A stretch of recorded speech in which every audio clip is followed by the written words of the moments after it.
নমস্কার বন্ধুরা, আমি মৌসুমি ব্লগে সবাইকে স্বাগত। আজকে সকালে রান্নাঘর থেকে আরও একটা নতুন ব্লগ শুরু করছি। আজকে সারাদিনের ব্লগ হয়তো তোমাদের দিতে পারবো না, মানে ছোট ছোট কিছু শেয়ার করব। লাস্ট 15 দিন আমি কোনো রকম ভিডিওর কোনো কাজ করিনি, কোনো রকম ভিডিও তৈরিও করিনি। তো তার কারণ হচ্ছে 20 মার্চ 2025 আমার শাশুড়ি মা মারা গেছেন। তো এই 15 দিন ভিডিওর কোনো রকম কাজই কিন্তু করা হয়নি, কারণ বাড়ির পরিস্থিতি কিন্তু সম্পূর্ণ আলাদা সেই হিসাবে। যাই হোক, তো তোমরাও তো অপেক্ষায় থাকো, অনেকে কমেন্ট করছো যে কেন ভিডিও দিচ্ছি না, সেই হিসাবে ছোট একটা আমি ভিডিও ছেড়েছি। আর আজকে হচ্ছে 6 তারিখ, জানো তো, 6 এপ্রিল। হ্যাঁ, 6 এপ্রিল আজকে। আজকে আমি এই ভিডিওটায় ভয়েস দিচ্ছি। আর এই ভিডিওটা তোমাদের কাছে আবার কবে গিয়ে পৌঁছবে সেটাও আমি জানি না, কারণ আগের অনেকগুলো ভিডিও তৈরি করা আছে, সেগুলো আমি আগে ছাড়বো, তারপরে এইটা দেবো আর কি। আমাদের যেহেতু এখন অসুখ চলছে, তো অনেক কিছুই নিয়মের মধ্যে চলতে হচ্ছে, যেমন হলুদ খাওয়া যাবে না, নিরামিষ তো পুরোপুরি, অনেক কিছু সবজি টবজিও থাকে যেগুলো খাওয়া যায় না। যাই হোক, তো আজকে হচ্ছে ওই বাড়িতে গেছে শুভমের পাপা, কারণ মানে আমার বাপের বাড়িতে, ওখানেও তো মালসা করতে হয়। তো আর এদিকে হচ্ছে জুন বেশ কয়েকদিন ধরে আমাকে বায়না করছিল পাস্তার জন্য। তোমরা হয়তো ভাববে যে মৌসুমি, এই পরিস্থিতিতে তুমি মানে পাস্তা বানাচ্ছ। অ্যাকচুয়ালি ছোট্ট করে বলি, প্রথমত এটা ময়দার জিনিস, ঠিক আছে, আর একদম নিরামিষে গো। বাচ্চাদের একটু সবজি দিয়ে নেড়ে দিলে না, মানে সবজিটাও তো ওদের খাওয়া হয়। আর অসুজে কি হয়, অনেক জিনিস তো খেতে নেই, সেই ক্ষেত্রে না বাচ্চাই বলো বা বড়রাই বলো, শরীরে কিন্তু প্রোটিনটা কিন্তু সেইভাবে যায় না। তো সবাই শরীরের দিকে কিন্তু খেয়াল রাখতে হবে, না হলে সবাই তো কমজোর হয়ে যাবে বলো। আর জানো তো, আমার শাশুড়ি মা যখন বেঁচে ছিলেন, ওনার চিন্তা ভাবনা না একটু মানে নতুনত্ব, মানে অনেকে হয় না যে এই করতে নেই সেই করতে নেই এইরকম বলে, কিন্তু আমার শাশুড়ি মা বলেই গিয়েছিলেন যে যতটা যে পারবে ততটা করবে। ওনার ছেলের কষ্ট হবে অসুচ পালন করতে, সেই হিসাবে ওনাকে যেন কোনো রকম জোর না দেয়া হয়, মানে জুনের পাপাকে যেন কোনো রকম জোর না দেয়া হয়, সে যতটুকু পারবে সেই হিসাবে করবে।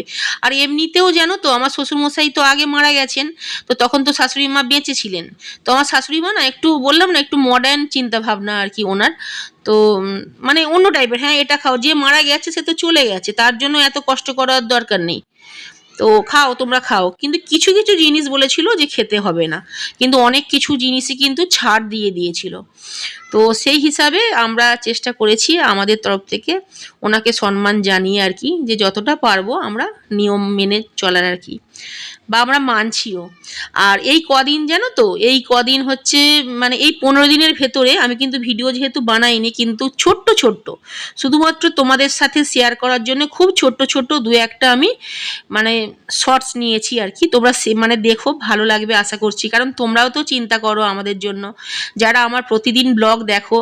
আমি জানি এইগুলো যে কেন ভিডিও দিচ্ছি না, অনেক মানে কমেন্ট আসছে যে কেন ভিডিও দিচ্ছি না, তো সেই হিসাবে আর ভিডিও ছাড়িওনি, তোমাদের বলাও হয়নি। তবে ছোট্ট একটা ভিডিও আগে যাবে ব্যাপারটা জানানোর জন্য। যাই হোক, এটা হচ্ছে পরের দিন। আর তার আগে বলি, যেদিনে পাস্তা বানিয়েছিলাম সেদিনে হচ্ছে সকালে জুনকে আর শুভমকে একটু পাস্তা করে দিয়েছিলাম, একদম নিরামিষ, শুধু সবজি দিয়ে নেড়ে একটু দিয়েছিলাম।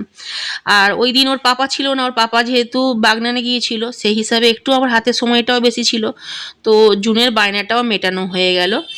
আর এমনি আমার ছেলে মেয়ে কিন্তু খুব বুঝদার, মানে আমার মেয়ে তো খুবই বুঝদার, মানে উল্টো পাল্টা আনাড়ির মতো বায়না করে না।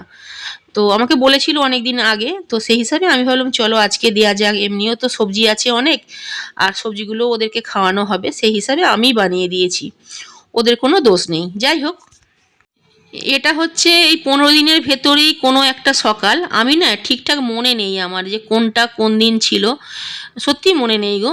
কিন্তু এই 15 দিনের ভেতরেই আমি তোমাদের, যে আজকের ব্লগটা যাচ্ছে সেটা হচ্ছে 15 দিনের ভেতরেই যাবে। তো যাই হোক, এখানে বাড়িতে যেহেতু মানে লোকজন আসবে, আর বাগানটা এমনিতে অনেকটা নোংরাও হয়েছিল, তো সেই হিসাবে বাগানটা একটু পরিষ্কার করা হচ্ছে আর কি। এমনিও করানো হয়, তো আর কোনো বাড়িতে অনুষ্ঠান থাকলে তো আরোই করাতে হবে। তো এখানে কি একটা সমস্যা হয় জানো তো আমাদের, যেটা হচ্ছে যে যারা বাগান পরিষ্কার করতে আসে না, তারা আমার লাগানো যেমন রাম তুলসী গাছ, তারপরে অনেক কিছু কালমেঘ গাছ, এই তারপর লেবু গাছ, আকন্দ গাছ, এইসব গাছগুলো না আমি তো নিজে হাতে লাগিয়েছি। এইসব গাছগুলো কেটে দিয়ে চলে যায়, জানো তো আমার খুব কষ্ট হয়। কিন্তু এইবারে যে দাদাটা কাটছিল ও দেখলাম মানে উনি দেখলাম বেশ ভালো কথাগুলো শুনলো, আমি ব্যালকনিতে বেরিয়ে বললাম, তো কথাগুলো শুনলেন আর কি, আমার ভালোও লাগলো। তাও কাটা হয়ে গেছে, আমি ব্যালকনিতে বেরোনোর আগে শুভম পুরো একদম ছেঁটে ছুটে গাছ একদম, আমি প্রচুর রেগে গিয়েছিলাম। কারিপাতা গাছটা না, একটা কারিপাতা গাছ একদম দোতলায় উঠে গিয়েছিল, তো তার সেই ক্ষেত্রে কি হতো, দোতলার ব্যালকনি থেকে কিন্তু হাত বাড়িয়ে নেওয়া যেত, জানো তো, নিচে নামতে লাগতো না। সেই গাছটাকেই কেটে দিয়েছে শুভম আর কি, ওই বলে কেটেছে, যদিও অনেকগুলো কারিপাতা গাছ, তবুও কি দরকার ছিল বলো কাটার, একবার তো আমাকে জিজ্ঞাসা করতে পারতো না। যাই হোক, এখানে বেড কভারগুলো চেঞ্জ করে দিয়েছি। আর আমার বোন ভগ্নিপথ এসেছিল আর কি, আমার ছোট বোন ছোট ভগ্নিপথ, তো ওরা না এই অসুজের ভিতরে বেশ কয়েকদিন যাওয়া আসা করছে, কারণ দেখো আমার তো ভাই নেই, সেই হিসেবে ভাই নেই বললে আবার আমার যারা ভাই আছে, আমার মামার ছেলেরা, আমার জেঠুর ছেলেরা, তারা সব রাগ করবে আর কি। তো ভাই আছে মানে আমার মায়ের পেটে ভাই নেই আর কি, তো সেই হিসাবে আমার ছোট বোনও আমার কাছে আমার ভাইয়ের মতো, ও সব ছোটাছুটি সব করে, আমার ছোট ভগ্নিপথও সেম। তো ওরা এসে কদিন ধরে যাওয়া আসা দেখাশোনা, সত্যি বলতে এই অসুজের সময় না সবাই মানে এত সুন্দরভাবে অনুষ্ঠানটা কমপ্লিট হয়েছে, অসুজ থেকে শুরু করে এই 15 দিনের যে কাজটা এত সুন্দরভাবে হয়েছে, সবাইয়ের সহযোগিতা আছে। মানে আমাদের যে পুরানো বাড়ি, আমরা তো ঘোষ, আমাদের ঘোষ বাড়ির আমার ভাসুররা, আমার জায়েরা, সবাইয়ের সহযোগিতায়, আমার নন্দাইরাও বাড়িতে সবাই এসেছে, তো সবাইয়ের সহযোগিতায় খুব সুন্দরভাবে হয়েছে। আর এতে কিন্তু আমার শাশুড়ি মায়েরও আশীর্বাদ আছে, কারণ দেখো এটা বড়দের আশীর্বাদ ছাড়া কিন্তু এত সুন্দরভাবে কাজ হবে, কারণ দেখো আমিও এই ক্ষেত্রে খুব একটা সব কিছু জানি না, আর জুনের পাপা তো একদমই জানে না, শুভমকে যতটা বলা হচ্ছে সেই হিসাবে করছে। তো যাই হোক, তোমাদের আশীর্বাদে, গোবিন্দের আশীর্বাদে, রাধারানীর আশীর্বাদে খুব সুন্দরভাবে আমাদের কাজটা হয়ে গেছে। আর এটা হচ্ছে নিয়ম ভঙ্গের দিন, নিয়ম ভঙ্গের দিন বিকেলবেলা আমার খুব কষ্ট হচ্ছিল। আর সত্যি বলতে আমি যে এতটা মোটা, আমি নিজেও কিন্তু, আমি মোটা আমি জানি, খুব বেশি মোটা সেটাও জানি, কিন্তু বেশির থেকেও যে বেশি মোটা সেটা আমার কিন্তু আইডিয়া ছিল না। আমি কিন্তু ভিডিওটা যখন এডিট করছি মানে আজকে আমি ভাবছি আমি এত মোটা, আমাকে সত্যি কি মানে বেঢপ মোটা, খুব খারাপ লাগছে দেখতে। আমি না ভাবছিলাম যে আমাকে কি শাড়ি পরলে বেশি মোটা লাগে, মানে নিজে নিজে ভাবছিলাম। যাই হোক, তোমরাও আমায় জানিও কিন্তু আমাকে কি শাড়ি পরে বেশি মোটা লাগে, শাড়ি পরে কি বেশি খারাপ লাগছিল। তো অনেকেই বলেছে ভালো লাগছে, কিন্তু হয়তো আমাকে খুশি করার জন্য বলেছে, আমি নিজে নিজে আমার ঠিক নিজেকে ভালো লাগেনি। যাই হোক, তো এটা হচ্ছে আমরা এমনি সব যখন বাড়িতে ছিলাম। আর আজকের দিনে তো প্রচুর লোকজন যাওয়া আসা করছিল, সারা মানে অনেকটা রাত পর্যন্ত সবাই যাওয়া আসা করছিল, যারা হলে আসতে পারেননি তারা বাড়িতে আসছিলেন দেখা করতে আর কি। আর জানো তো, যারা আমায় ভালোবাসে না তারা কিন্তু, আমি হলে যেতে পারিনি তো, তো তারা সবাই আমার সাথে দেখা করতে এসেছিল, আমার খুব আনন্দ লেগেছে, খুব আনন্দ লেগেছে। যাই হোক, এটা হচ্ছে নিয়মভঙ্গের পরের দিন। তো আজকে হচ্ছে সব রান্না আমি জুনের পাপার পছন্দের করেছি, আম দিয়ে টকের ডাল করেছি, তারপরে গিমে শাক করেছি, গিমে শাকটা আলু দিয়ে করেছি, জানো তো, অল্প একটুখানি আলু দিয়েছি সরু সরু করে কেটে, হলুদ দিইনি।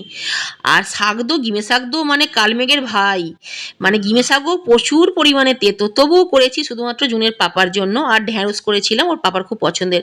আজকের মতো বাই, থ্যাঙ্কস ফর ওয়াচিং।